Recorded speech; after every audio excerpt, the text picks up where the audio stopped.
కుయ్యేరు గ్రామం హై స్కూల్తో మీకున్న అనుబంధాలని ఈరోజు మాతో పంచుకోవాలని మేము అనుకుంటున్నాం. తప్పకుండా అమ్మ.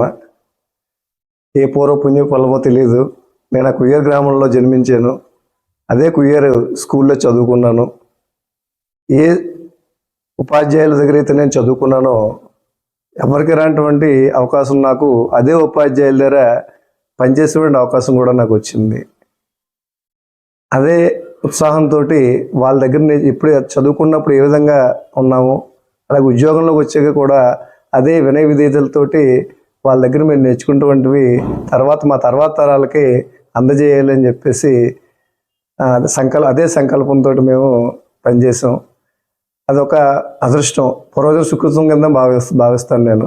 ఈ ఉపాధ్యాయ వృత్తిలోకి రావడం, ఆ పాఠశాలలో నాకు ఉపాధ్యాయ వృత్తి చేయడానికి అవకాశం రావడం, నేను అక్కడ పనిచేయడం, అది జీవితకాలం మెమరీ. ఈరోజు కూడా నేను ఎక్కడ పనిచేసినప్పటికీ కూడా నన్ను కుయ్యేరు సాయిగానే పిలుస్తారు తప్ప ఏ స్కూల్లో పనిచేసినా సరే కుయ్యేరు సాయి అంతే.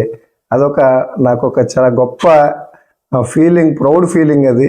ఆ పాఠశాలలో విద్యార్థులు, ఆ పాఠశాలలో నా దగ్గర చదువుకున్న విద్యార్థులు, ఆ ఉపాధ్యాయులు నేటికి కూడా ఎంతో గొప్ప అనుబంధాలని మేము కొనసాగిస్తున్నాము అంటే ఆ గ్రామం, ఆ మట్టి యొక్క గొప్పతనం నేను ఫీల్ అవుతున్నాను నేను.